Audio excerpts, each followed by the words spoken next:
L'hépatite C est une maladie du foie causée par le virus de l'hépatite C. Il y a deux importants facteurs dans la lutte contre l'hépatite C. Identifier les personnes souffrant de cette affection, de nombreuses personnes sont infectées sans le savoir, offrir un traitement pour guérir la maladie. Le foie est notre plus gros organe interne plein. Chez la plupart des adultes, sa dimension est à peu près celle d'un ballon de football. Et il est situé sous la cage thoracique dans la partie supérieure droite de l'abdomen.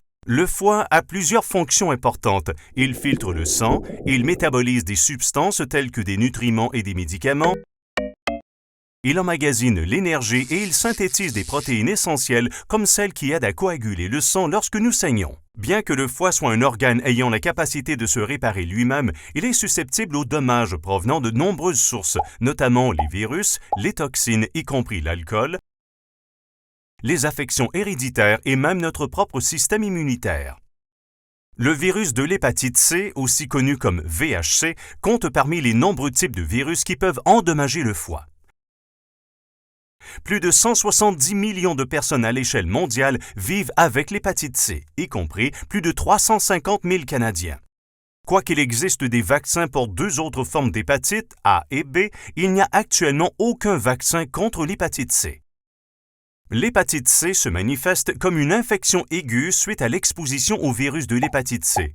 Certaines personnes infectées pourront éliminer le virus par elles-mêmes, mais la plupart, environ 75%, développeront une hépatite C chronique. L'infection au virus de l'hépatite C est souvent silencieuse, c'est-à-dire que bon nombre des personnes infectées ne présentent aucun symptôme. Chez celles qui en ont, les symptômes sont généralement non spécifiques, tels qu'une fatigue d'intensité légère à grave ou un malaise de l'abdomen. Parfois, les professionnels de la santé décèlent l'hépatite C lors d'un dépistage systématique ou à la suite d'une investigation de la cause d'autres résultats anormaux d'analyse de laboratoire.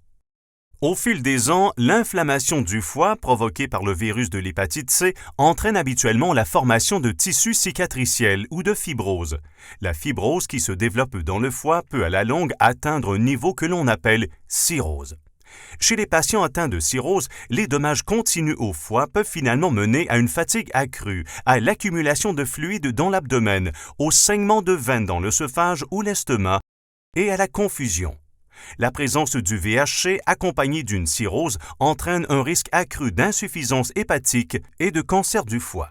Déceler et traiter l'hépatite C a pour but de guérir la maladie avant toute manifestation de la cirrhose et de ses complications. Le VHC n'est pas transmis en éternuant, ni en toussant, ni en serrant la main, ni en se tenant la main, ni par les baisers, ni par les caresses. Il n'est pas transmis par les aliments ou l'eau, ni en partageant de la nourriture, une boisson ou des ustensiles avec une personne infectée. Vous pouvez cependant devenir infecté par le virus lors d'activités où il y a un contact direct avec le sang, notamment l'injection de drogue ou le partage d'autres accessoires contaminés associés à la consommation de drogue, lesquels représentent aujourd'hui de 70 à 80% des transmissions du VHC au Canada. Le partage d'articles d'hygiène personnelle tels que les rasoirs et les brosses à dents avec une personne infectée. Les perçages, les tatouages ou l'acupuncture pratiqués avec une stérilisation inadéquate. Une blessure par piqûre d'aiguille contaminée dans un milieu de soins de santé. Avoir reçu une transfusion sanguine, une transplantation d'organes ou des produits sanguins avant 1992 est considéré comme étant un facteur de risque important, mais les pratiques actuelles de dépistage utilisées chez les donneurs sanguins rendent le risque de contracter l'hépatite C par ces activités extrêmement faible. Des procédures dentaires ou de santé au Canada ou à l'étranger, lors desquelles le fournisseur de soins de santé s'est servi d'équipements contaminés. Quoique possible, le risque de transmission sexuelle est peu probable et nécessite un contact sanguin. Bien que cela soit très rare, vous pourriez aussi avoir contracté le VHC en étant né d'une mère atteinte d'hépatite C. Si un ou plusieurs de ces facteurs de risque s'appliquent à votre situation, vous devriez en parler avec votre médecin afin de subir un dépistage du VHC. Cependant, puisque bon nombre des personnes touchées risquent d'avoir oublié l'exposition à quelconque de ces facteurs de risque, il est actuellement recommandé que toute personne au Canada née entre 1945 et 1975 subisse un dépistage de l'hépatite C. Une analyse sanguine peut déceler la présence d'anticorps contre le virus de l'hépatite C, ce qui signale une infection actuelle ou antérieure. D'autres tests servent à déceler la présence du virus lui-même, ARN du VHC, dans le sang, indiquant qu'une personne est actuellement infectée.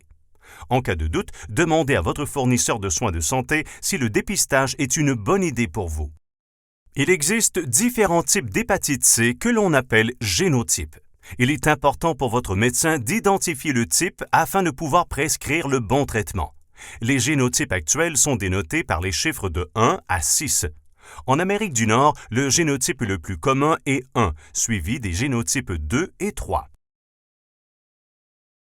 Plus l'infection est prolongée, même en l'absence de symptômes apparents, plus votre risque de subir des dommages au foie et de transmettre le virus à d'autres personnes devient élevé.